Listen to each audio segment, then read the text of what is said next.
यहाँ आपको अपडेट करेंगे। सिंध हुकूमत ने घोस्ट डॉक्टर्स के खिलाफ कार्रवाई का आगाज करके 507 डॉक्टर्स को इजहार वजूह का नोटिस जारी कर दिया है। मजीद जानते हैं डॉन न्यूज़ के नुमाइंदे खावर हुसैन से। जी खावर, अपडेट कीजिएगा। जी, सिंध हुकूमत ने बड़ा फैसला किया है। घोस्ट डॉक्टर्स को मुलाजमत से बरतरफ करने का फैसला किया है। इस हवाले से महकमा सेहत ने 507 गैर हाजिर डॉक्टर्स को शो कॉज नोटिस जारी किए थे, जिनके खिलाफ कार्रवाई करते हुए 54 गैर हाजिर डॉक्टर्स ने खुद ही इस्तीफा दे दिया, क्योंकि वो बैरून मुल्क मुकीम थे और एक काफी अरसे से वो वहां पर मुलाजमतें कर रहे थे और यहाँ से भी तनख्वाहें वसूल कर रहे थे। जबकि फाइनल शो कॉज के बाद 39 जो डॉक्टर्स हैं उन्हें मुलाजमत से बरतरफ कर दिया गया है।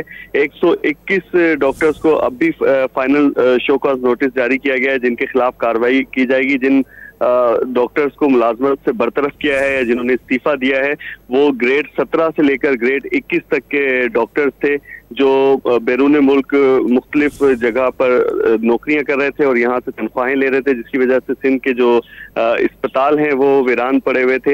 ये बड़ा फैसला किया गया। इसके बाद सिंध के जो वीरान अस्पताल हैं जहाँ पर कोई डॉक्टर्स मौजूद नहीं है, अब वहाँ पर नए डॉक्टर्स को भर्ती किया जाएगा और कुछ जो जूनियर डॉक्टर्स हैं उन्हें तरक्की देके सीनियर डॉक्टर्स की जगह पर पोस्ट किया जाएगा। जी, बहुत शुक्रिया खावर हुसैन, हमें अपडेट कर रहे थे। सिंध हुकूमत ने घोस्ट डॉक्टर्स के खिलाफ कार्रवाई का आगाज करके 507 डॉक्टर्स को शो कॉज नोटिस जारी कर दिया है।